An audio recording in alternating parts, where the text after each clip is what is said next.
came to me there. That newspaper industry, the news industry, is quite unique in one aspect. That I could pick, I'm doing it just now, I suppose. You could argue that if I've got a guest and somebody Googles that guest to look for information in that guest, then I could pop up as much a chance in Google as the Herald, the Sun, the Daily Record. So I suppose even I'm guilty of it. Guilty is not, nobody's guilty of it. It's just the way things transpired. So anybody in this day and age, and I mean literally anybody with an iPhone, can be competition and put something out that competes with your industry. There's not, I can't think off the top of my head of another single industry where that is actually true, because the guy that made our headphones, you and I could not start, going competition with him, the microphone guy, it would just be ridiculous. Whether you're selling cars or you're selling cakes or loaf of bread or juice, you can't just go and start up and suddenly start competing with Am Brew. You can't go and start up and start selling as many pastries as Greg's do. Well, you could, but it would take a lot of time and it would take a lot of money to go from selling cars to selling cakes. But if you've got an iPhone, which 99.9% of the population have got, or Androids, other phones are available, but you could put something, the quality might not be, might be questionable, but instantly compete against a guy who's been doing it for 15, 20 years.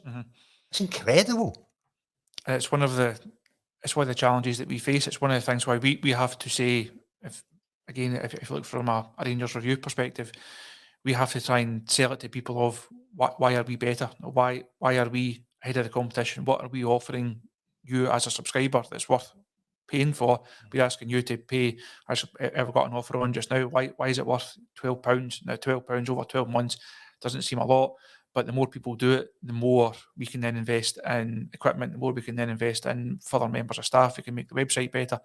But as you say, MD could say, well, I fancy being the Rangers Review. I fancy taking them on. I can go to games and do match reports.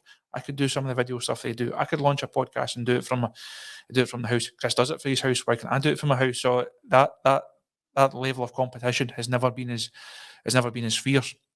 And it's up for whether it's the Herald as a newspaper or somebody as a broadcaster, or for us as a website. We have to offer people something that's worth paying for. I think that level of professionalism is one of them. You know that anything we put out, it's done by experienced guys. It's been sourced. It's been checked. We're not just putting something out. I think that's always one of the things that strikes me with social media. If you put something out and you get it wrong, it doesn't make any difference. People will forget it.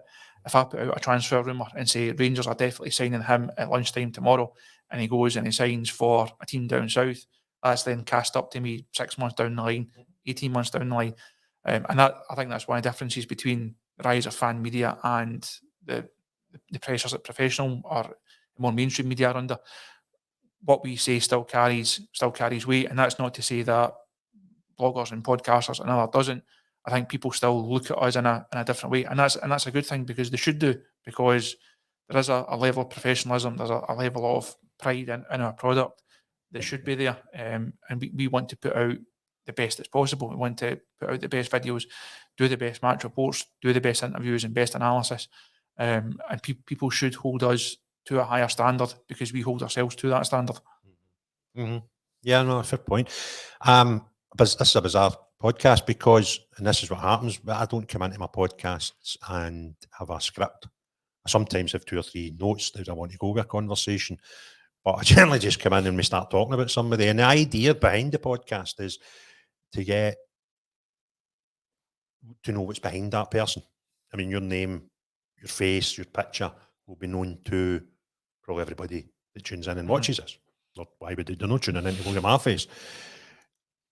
And this whole podcast is about getting, what drives them, getting to know about them. But we've spent nearly an hour talking about the industry, so I do apologise. But we've just went off in one, and that again is just an interesting part of what I'm doing with this. Talk to people, and conversations go, and people might find it interesting or they might not. I hope they do. But to take you back into the Chris part of the podcast, and that was a fascinating conversation, by the way, just us discussing media and where it might or might not end up. people find it interesting. But you going back to this 2008 time at the Herald, and it went on for a year, just you turning up and brass necking it basically. At that time, you would have had a first time, would have went, we're taking you to Ibrox or we're taking you to the Rangers training ground. And as a Rangers fan, you're quite happy to declare that. How did that feel? That first press conference, I can't actually remember. I know my first Old Firm game was the Yelovich Cup final. The first game I ever did for the Herald was Alloa against Clyde, I think. Can't remember. Nobody asked me the score because I don't know. But it's that first time driving in through the gates of Oggenhow, I can't actually remember that one. I know Walter would have been the manager. The media conferences actually used to be held up beside the manager's office. So for those that know Oggenhow, you get in through the academy entrance, go through the corridors, and then round the rotunda type bit, and there's stairs that take you up. So manager's office is there, and then used to be an analysis room beside the canteen. So that's where all the press conferences. If the daily guys were, the Sunday guys were in a separate room. So you're just sitting in this room with the guys from your own desk that you know, but like faces from other papers. Like you've got you know their byline, you'll know roughly who they are. But you're almost every week you're then meeting fresh faces. Some guys you might see 2 or 3 times in the space of a couple of weeks. It could take you weeks before you then get to meet somebody else for a second time. And it's just about getting yourself within that. People can talk about the press pack. It's about getting yourself known, getting yourself trusted is one of the biggest things. So guys have to know that you'll ask proper questions and you'll not going to take the interview off on a tangent that's of no use to them. But also know that you'll chip in, you'll do your share of the quotes, and that you'll adhere to the embargo. So there's a lot of aspects of it that it's about building trust, not just in your own desk. They're trusting you to go up and ask the right questions and to be able to write to a certain standard on deadline to a certain length. Your desk are trusting you to go and do that. But winning the trust of guys at other papers, other organisations is almost just as important, because over the course of your career, you will need these guys. So the guys that I met on those first couple of trips up to Auchenhowie, or the guys that I've met in the first couple of games that I ever did, they're still colleagues, and many of them are now friends.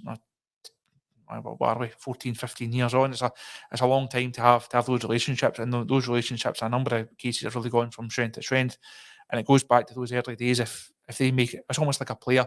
If you see a player and you don't fancy him, and you think, nah, he's just not up to it, it's a long way to then win yourself back around. How many players have we seen been written off early on, and they can't win themselves back around in the eyes of the fans? And it's almost the same type of thing. You have to be trusted in the environment, and if you get that early on, to the game and the business, then just can take you on a whirlwind from there.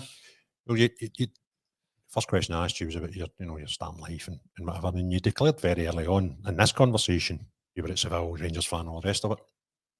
And that's something that I've had an issue with in my head for a few years now.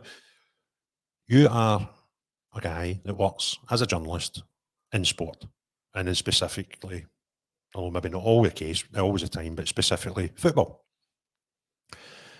In the west of Scotland, that normally forbids you to have any declaration of faith to either Rangers or Celtic, which I find a bit bizarre, because if you are a journalist or a referee, you're probably doing those jobs because you've already had a passion for football in the first place. And to actually expect the people doing those jobs to have no feelings towards any of the biggest 2 clubs in Scotland if they were brought up in the west of Scotland is mental. But you're not hiding the fact. When did you make that decision that you were comfortable with people just accept or don't accept that I'm actually a Rangers fan?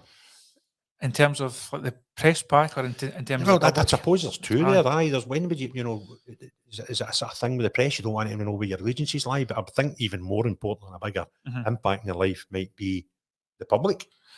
In terms of press pack, I don't think there was ever a moment of I can't tell anybody who I support, because as I say, when you go into these situations, if the presser, for example, is at 1 o'clock. You're at the training ground half an hour before.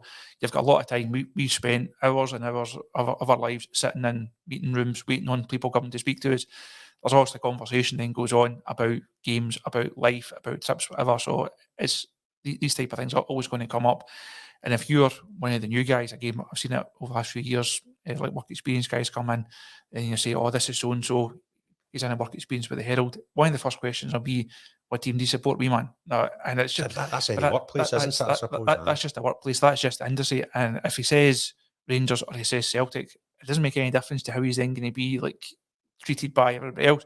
I say there's guys who are from different sides of the divide, get on great, go on trips together, have been at each other's weddings, are best friends. It doesn't make any difference. It's just like any other workplace, any other industry. But for some reason, when it comes to Scottish football, it's such a polarising thing. You actually mentioned something earlier on, Craig, about the guys that can be, or journalists that are unfriendly to the club or don't read him or hates the club, and it's people then get like kind of put into a bracket, whether it's right or wrong, and they lump everyone together. So there was a stage where Rangers fans, it was all press are bad. Well, that's not the case. There are perhaps guys who are no fans of the club. Well, there's guys that are fans of the club, but they were all lumped in with clumped into one bracket. People will support Rangers. People will support Celtic. They'll support Motherwell. They'll support Killie. And as you say, you can't be as involved. You can't be as invested in journalism and do the job and put in the hours if you don't like football. If you there's nobody in the business that's doing this, and there's a massive rugby fan and they completely hate Scottish football, because if you did hate Scottish football, you just couldn't do the job. It's impossible to do. I've never really got the thing of, he supports him, therefore he's bad. People can support a different team and still do the job professionally and honestly and properly, and many guys do. Not everyone that writes about Rangers supports Rangers. There's a number of us that do, a number of us that don't, but the guys that don't are just as invested in the job as, like say, myself or someone else. So I've never really had the thing of I need to hide it from the rest of the press guys, because it'll put me in a certain bracket. However, I've had the nickname of Union for a long time now. It's not that hard to understand why, but again, that's how people just know me now, and it's not the people at clubs that know me as that, and it's not a case of, well, we can't speak to him because he's a Rangers fan, or we can't deal with him because he's a Rangers fan. If you do the job properly and you do it honestly and you do it professionally, you should be able to deal with whoever, regardless of what club it is, or they should be able to deal with you regardless of what club you actually support. But why? And it's refreshing, by the way, just somebody to just sit and go, support Rangers. Doesn't stop me being a journalist, and it's just now your job is uniquely, about Rangers. But for a long time, even at the Herald, that was similar. But you would cover other sports. Sometimes you'd cover other games, and nobody knows what's going to happen in the future. But it doesn't mean you're incapable of covering any other team. So why? And you find it so comfortable with just saying, well, I'm a Rangers fan, and probably 90% of your fellow journalists are so uncomfortable with it? I don't really know, to be honest. I've never understood this thing of, well, I need to like hide who I support. As I say, if you're in the business, you have to be invested in Scottish football. If you're invested in Scottish football, you're going to have a team. Everybody's got a team. So I don't get why you'd have to hide who it is. Nobody's ever asked me that question of who do you support, son? And I've said Partick Thistle. Because I don't. That's something that I found bizarre. I remember in my youth finding it very, very odd that statistically, probably in the west of Scotland, if you're a football fan, it's probably a 90% chance that you support Rangers or Celtic. If that figure's wrong, it'll not be far wrong, right? But 90% of the people that were on TV or in newspapers supported either St Mirren or Partick Thistle. And you're like, how'd that work?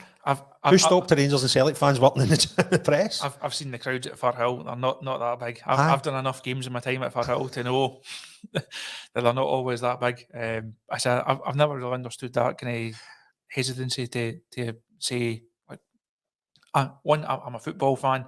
Two, I'm a football journalist. And over and above that, yes, I'm a Rangers fan. Aye. I don't really see what the I don't Yeah. really see what the problem with that is. And I think perversely, I'm also not advocating for a stipulation that everybody must declare it. I find that notion a bit ridiculous. There's some people saying that about referees. So what I'm trying to say is, if a referee wants to come out and say he supports whoever he supports, that's down to him. If he doesn't really think it's a big issue and never wants to talk about it, then equally, that is fine.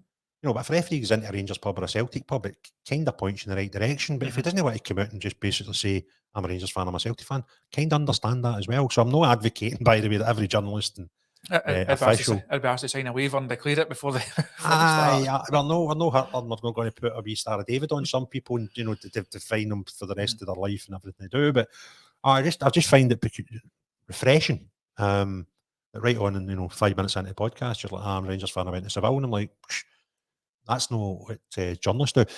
But in saying that, there must be some times in your job where you've been in situations where you've been interviewing somebody or in the presence of somebody and you've just been, oh, that's such and such, and been in awe of them. What situations is that? What types of situations is that arose, Chris, if it has? It's not very often I've actually been starstruck. I think the first time you see someone like that, those first couple of pressers doing Walter, obviously special. Eventually, after a while, it just becomes Walter, and that's me who didn't know him that well. The guys who have been on trips with him, guys who have been on nights out with him, guys who have known him, who had known him for many, many years, and consider him a close friend. That was just a wonderful relationship for those guys to have. I can't think of anyone I've really been starstruck by. Souness always stands out. I did Souness at Hampden one day. It was up for a PR thing ahead of a Scotland game or might have been a Rangers Celtic semi-final, I can't remember. And I was just really struck by the way that he spoke, and he had that kind of command of the room. It was a huge big room at Hampden, maybe only 8 guys sitting around about a table, and Souness then comes in and sits down, and he just had that kind of aura about him that you expect. Gerrard had that as well. The first couple of times dealing with Gerrard, you think, this guy's got something a bit different. But I can't really think of anybody that's come and I've thought, I can't speak to you, I can't ask you a question because you are X, because again, you're there to do a job. You're not there to get autographs or get pictures or to fanboy people. You're there to ask them questions and then do your stuff afterwards. So I've been impressed by people. So Souness stands out, and in terms of that particular presser.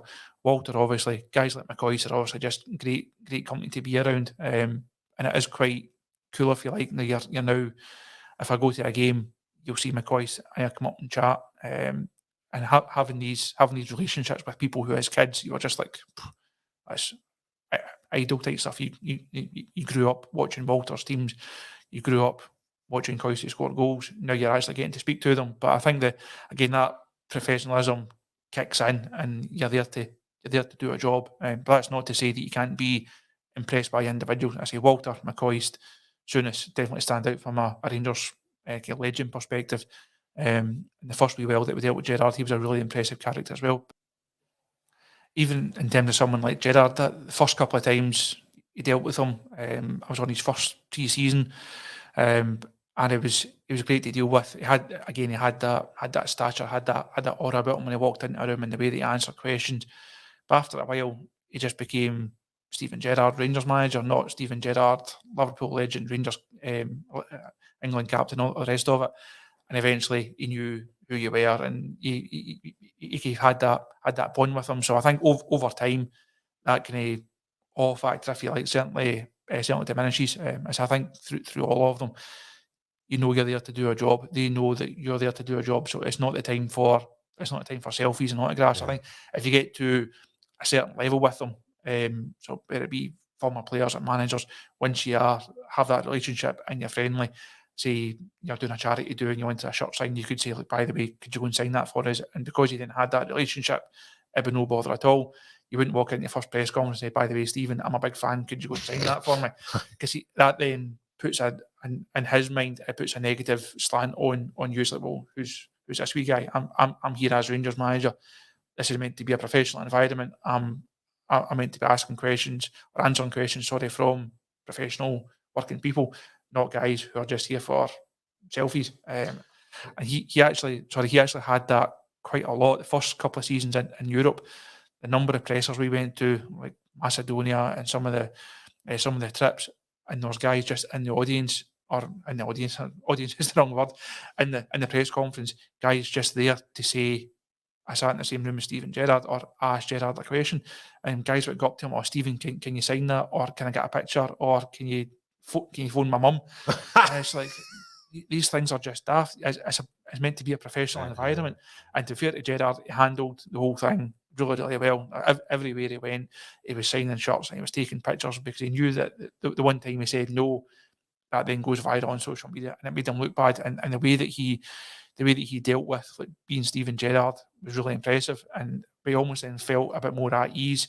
So he would do the local press, and it would be a bit more fanboy type stuff, and then maybe coming to us in a wee corridor, and you could just see him relaxing, because he knew that wasn't what we were there for. We were just there to talk about Rangers and talk about the game.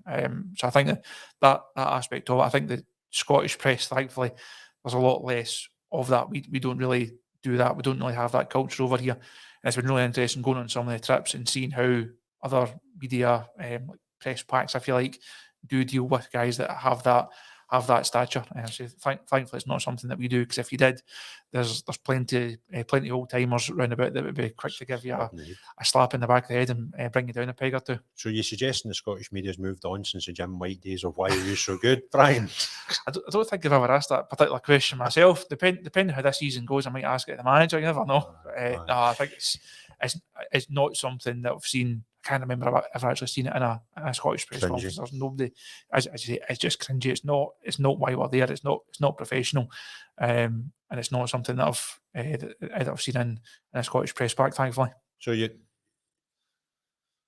there anybody that you've went in and started a professional relationship with, that you've been surprised at how nice they are?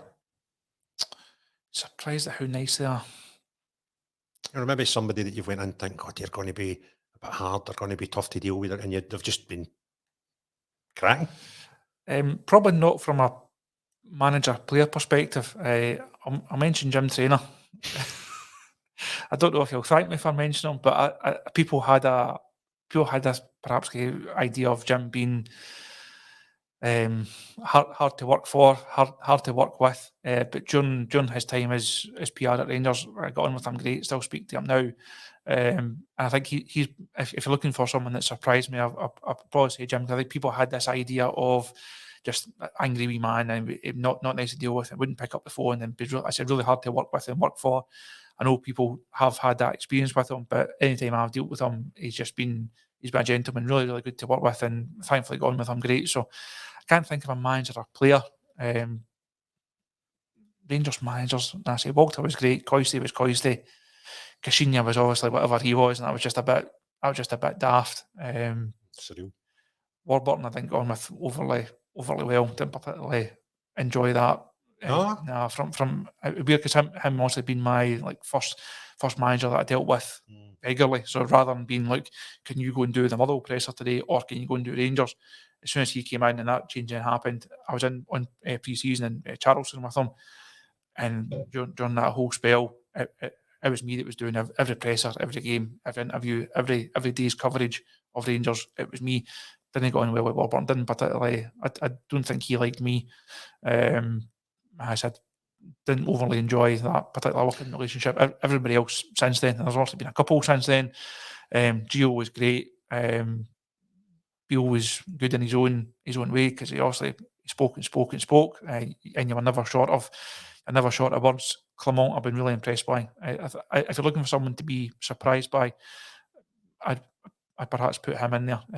Because word had come from Belgium when it was obvious he was getting the job. Also speak to guys over there. What's he like? Is he going to be chatty? Is he going to say nothing? I think so far he's not.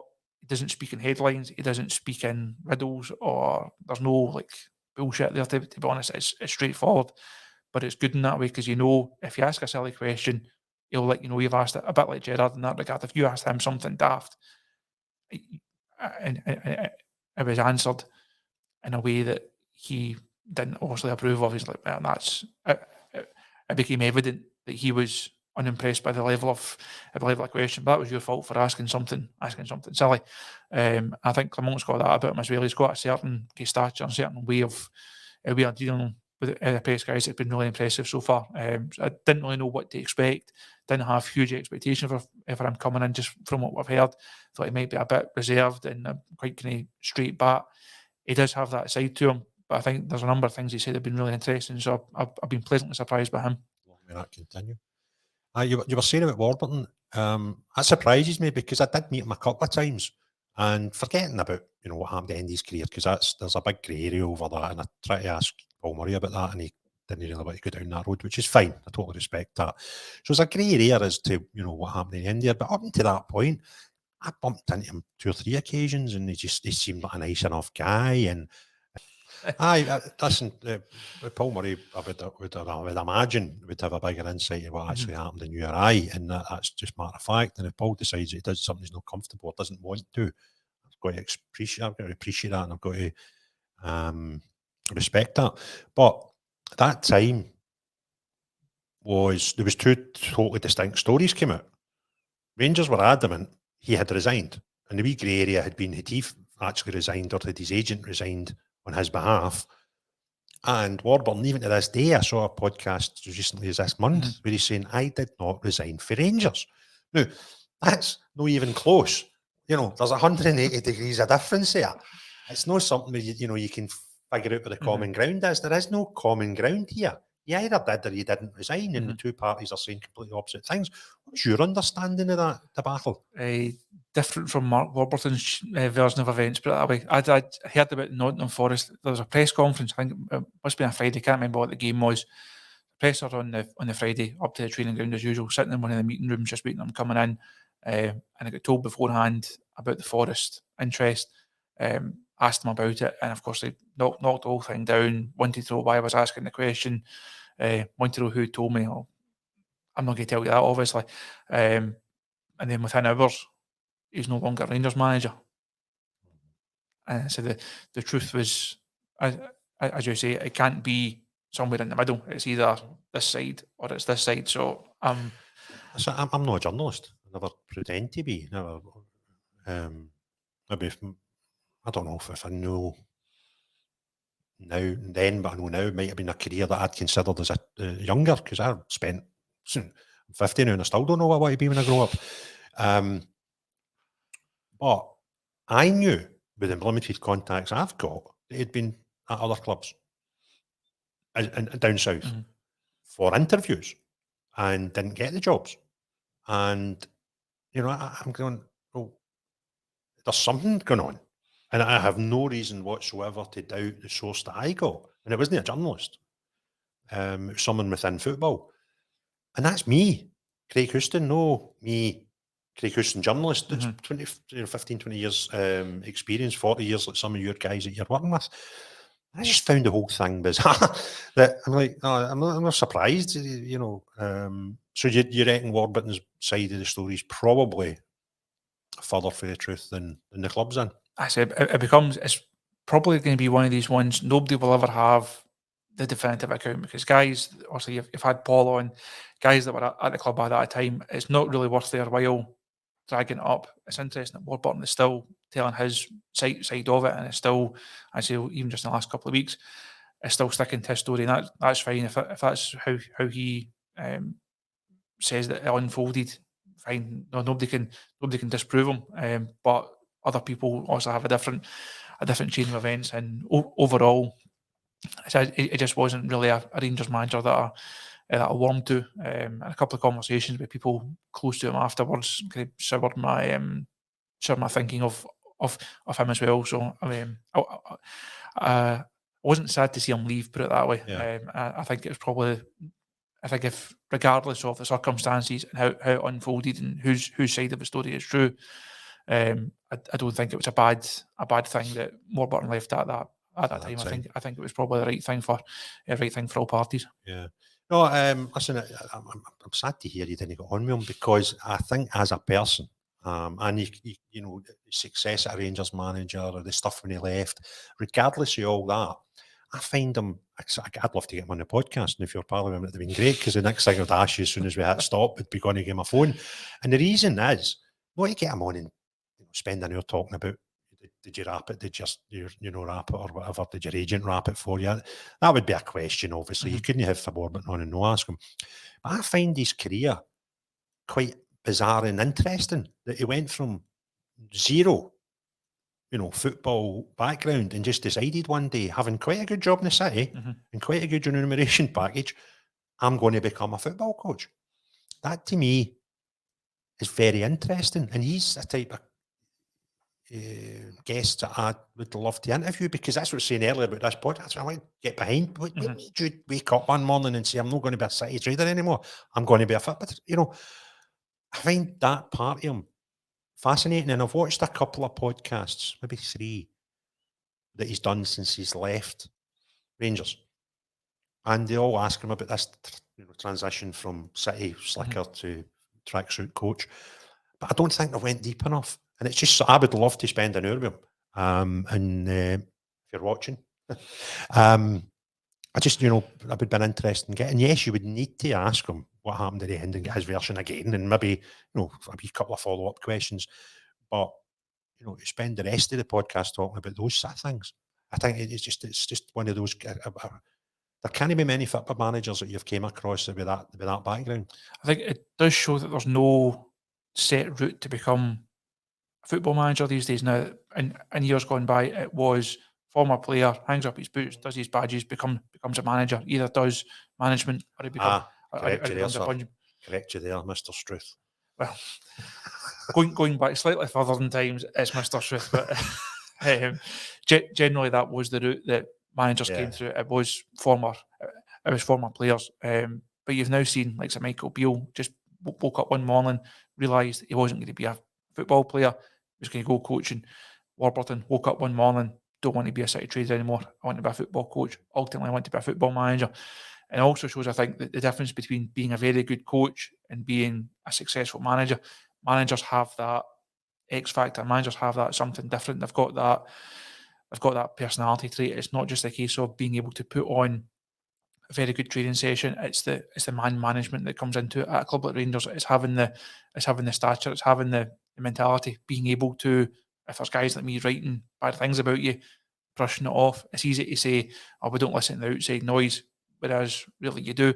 And it's a case of can you have the entire package? It takes the entire package to be a successful Rangers manager. Now, there's been enough people far more qualified and far more experienced in the game than me that have said Warburton was a really good coach. Michael Beale, everybody spoke about Michael Beale's coaching in terms of sessions that he could put on, didn't translate into becoming a successful Rangers manager.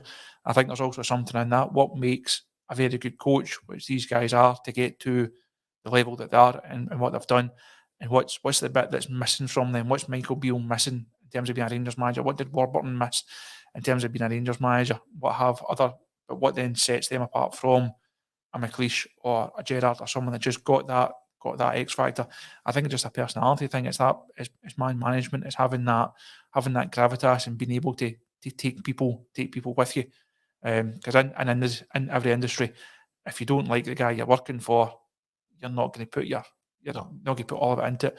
Man management is, I think, an overlooked thing in the game. It's fine being able to put on a session, but you put on far more coaching sessions than I've ever done. But you could go and read coaching manuals and say, we'll put the cones there and we'll tell them to do that. That's a very different thing from being a football manager and being in charge of a squad, and certainly being in charge of a club like Rangers. Yeah, no, I totally agree with that. And it was something similar. Andy Gorham spent 18 months coaching our kids at Sons of Struth before he unfortunately passed away. And somebody was said to me after a couple of sessions, "Is Andy Gorham like coaching Rangers?" I went, "Andy Gorham's amazing." And I said it several times then, and I've said it several times. Well, Andy Gorham should have been coaching football goalkeepers at a far higher level than our kids' football team. And no disrespect to, we've got a guy, Jamie, who's doing our goalie coaching, does great coach. And no disrespect to guys like him and loads of other, Smitty that does Rangers, or these good coaches, good goalkeeping coaches. You can Google a goalkeeping session and it'll show you where to put the cones and where to put the balls, Mhm. and have a drill, right? Now, arguably, coaches will get better drills than that, but that part of being a coach, whether it's goalkeeper or outfield players, you can resource that on the internet. But see, when Andy Goram would stop the goalkeeper and say, listen, son, see if you do this, Mhm. that's 600 games experience he's talking about. That, it was just phenomenal. Mhm. So yeah, coaching, anybody can coach because there's enough resource out there to, you could pick up a bag of cones and a bag of balls and go and take a half-hour session. You could plan it easy enough. But that, it's not just as simple as that. That doesn't bring success. And the difference between doing that and what Michael Beale and Warburton's and all these other, it's totally different, right? But it can be done. But yeah, you're right. So I think the experience is the X factor for folk like Gerrard and stuff like that. And the experience of managing people is the X factor for people like Bill Struth, for people like Walter Smith. That's what the difference is. So that's pretty interesting. Going back to you've touched on trips abroad, going to some odd places, especially in the early years of Europe with Gerrard. I was that foot soldier. What's the most bizarre situation you've encountered on your trips across predominantly Europe with your job? The most bizarre trip was probably Ufa. It was like the land that time forgot. If you were to ask somebody, what do you think deepest, darkest Russia is like? Write a list. That was basically it. It was a city of like 1 million people. But I'd never even heard of it until Rangers drew them. A city of 1 million people, really like behind the Iron Curtain type stuff, had not moved on in decades. It was a really strange place. One of the guys on that trip, who I'll save his blushes by naming him, the local PR team decided to take a couple of guys out for a sightseeing tour. So some of us were at the press conference, some were at the hotel. These guys went out on this sightseeing tour, so they go and see like a Ilkay monument or something. I can't remember where they actually went. So they're sitting on this park bench almost, and the guys are like, oh, we've got some local delicacies for you. So this stuff gets put out of a bag. It's a meat of some description. I don't think it was your Miller and Carter fine steaks. So this meat comes out, and this white fluid comes out that was apparently milk of some description. So everybody had to try it, and it's great. Oh, thanks very much. I really enjoyed it. On the taxi journey back to the hotel, one of the guys took a allergic reaction to it, and got back to his hotel room, came down to see us later on, and looked like death warmed up, really gone, eyes popping out his head as he took the reaction to stuff. But the taxi driver, windows wouldn't open in the taxi. It went this really long-winded way, and it's like the taxi journey from hell. I wasn't actually in the taxi. I only heard about it afterwards, thankfully. But it got to the stage of, did we go and phone a doctor for this guy just because of the reaction he took to whatever this meat and milk substance actually was. So that's probably one of the more bizarre incidents. Yes. But overall, I had some trips and had some experiences that you'll just never forget. So obviously Seville was great. Result in match aside. Florida Cup under Murty was probably the best one. I think the guys from other papers still speak of Florida Cup in like the holy grail terms. It was just because we were there for 10, 11 days, I think. So obviously cold and wet back home. We didn't get to jet off to Florida for a couple of weeks. Rangers were good to deal with. Played 2 games, but work-wise, it's easy. Like time difference made it easy. All your stuff laid on for you in this weekly apartment block, maybe 7 or 8 of us, and you just do your stuff. Time difference, phone the desk, you happy, job done. Out every night, go and enjoy the local night spots, and just I had a just Scott, stop, your missus might watch this, Chris, so just be careful. It's before I met her. This is a long time ago. It's fine, but I just like careering around Florida for 10 days. Just a brilliant one. And the second best one was Villamura, pre-season under Gerrard. Again, Villamura, great wee place. Got a hotel right on the marina. Do your stuff. Rangers good to deal with. Gerrard, brilliant to deal with. So you've got all your stuff. You can write 2 or 3 days in advance. and then you've then just got the rest of the time to go and go and get a beer down by the marina and go out at night and go for something to eat. And the camaraderie on these trips is great. I think, again, something that people maybe don't get. The best times are just sitting, chilling, chewing the fat, telling stories of previous trips, or some stories that perhaps more not for a family audience, but some of the key tales of like incidents that guys have got themselves involved in over the years. You can pass hours just sitting with a couple of beers chewing the fat, and that's what these trips actually provide the platform to do. But Villamoura stood out thanks to Chick Young, because Chick had a friend who had a yacht in Villamoura Marina. So one of the boys is friendly with Chick, plays football with him. I got a text to say, I think we'd arranged to meet at 6 o'clock, whatever it was. Got a text to say, "You ready?" Downstairs in 2 minutes, right? Downstairs, walk around the marina and see wee Chick stand in the back of this yacht, giving us a wave. So end up on this yacht, 2 or 3 of us, and again just sitting. Beers are flowing. Just sitting in this, I think it was about £3-4 million. This yacht. It's like, how did a boy think I'd look ever end up on a £3 million yacht, just sitting, sun's blaring, ended up out for something to eat afterwards, and it was just one of these nights that Celtic were away. I think Celtic maybe in Austria at that time, but they were moving around various different places. So in Austria for a couple of days, and then Germany for a couple of days, and then back to Austria for a game. And the boys are doing a lot of moving around. So obviously the texts are going between the two respective camps. So how's your trip going? It says we've had like one game at the end of it, brilliant access, sun's shining, and I'm just sending selfies back. Oh, we're sitting on this yacht, and obviously word has then come back for the Celtic trip. I think it was the time they were chasing the David Turnbull transfer. It as Willie won't, and he failed the medical, and then all sorts. So they're working their arses off to try and fill, and we're sitting in a boat in Villamoura Marina having 3 beers all night. Just one of these surreal nights. What was Chick Young? Was he working the gig, or was he just there on holiday? He was just there on holiday. He was on the guy Tommy that owned the boat. Chick's really pally with him, and every summer they just go to different places on this yacht on their holidays, and just so happened that it tied in. They were in Villamoura at the same time that we were there. That's Chick Young that supports. Is he a St Mirren fan, isn't he? Yes, Chick's a St Mirren fan. See, that's the sort of stuff that he was doing what you were doing when I was a kid, and he supports that, does he? Aye. Must have some binoculars seen them for the Govan stand, but I digress. Aye, fascinating stories, Chris, and fascinating times. I think what I've picked up from this chat is your determination. I didn't realise the efforts that you put in to become a journalist in the first place, and I think that's commendable, regardless of whatever you wanted to do in your life. I think that's a story that anybody want to be a football player, a journalist, a space cadet. I've seen a few of them as well. Let's have you.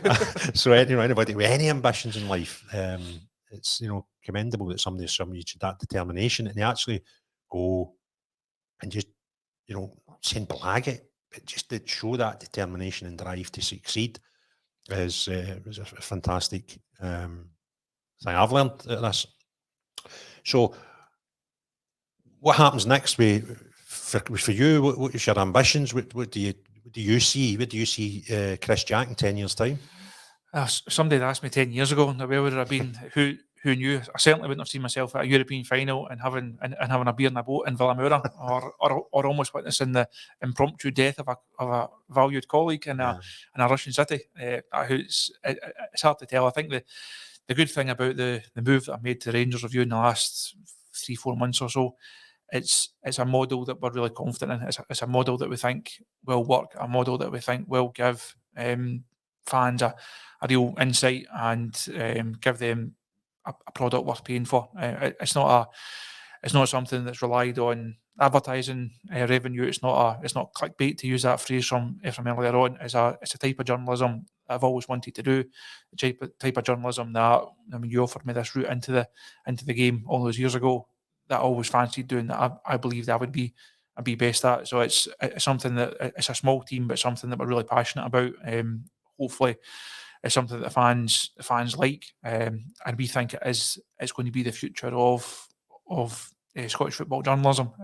So that's not to That's not to put down the great work that some of the broadcast guys do. It's certainly not to put down some of the great work that the newspaper guys do, because I say a number of them have become really close colleagues and friends over the years. Huge respect for the way they do it. Everyone has their own way of working. Everyone has their own editors to answer to. Everyone has their own targets to hit. And again, I think hopefully, as I've outlined, there's not that many guys, if any, that are playing at it. Now we're all hugely invested in it, and if people understand that and they then want to become hugely invested in us, the product will get better. We can then do more, and ultimately we're asking the questions that the fans want answered. We're the conduit between the fan that sits in the stand and the manager that sits in the dugout. Now we're that middleman. So hopefully we're putting out type of content that people find interesting. Hopefully we're asking the questions that people find informative. I say if they do, great. I say the more people that sign up, the better.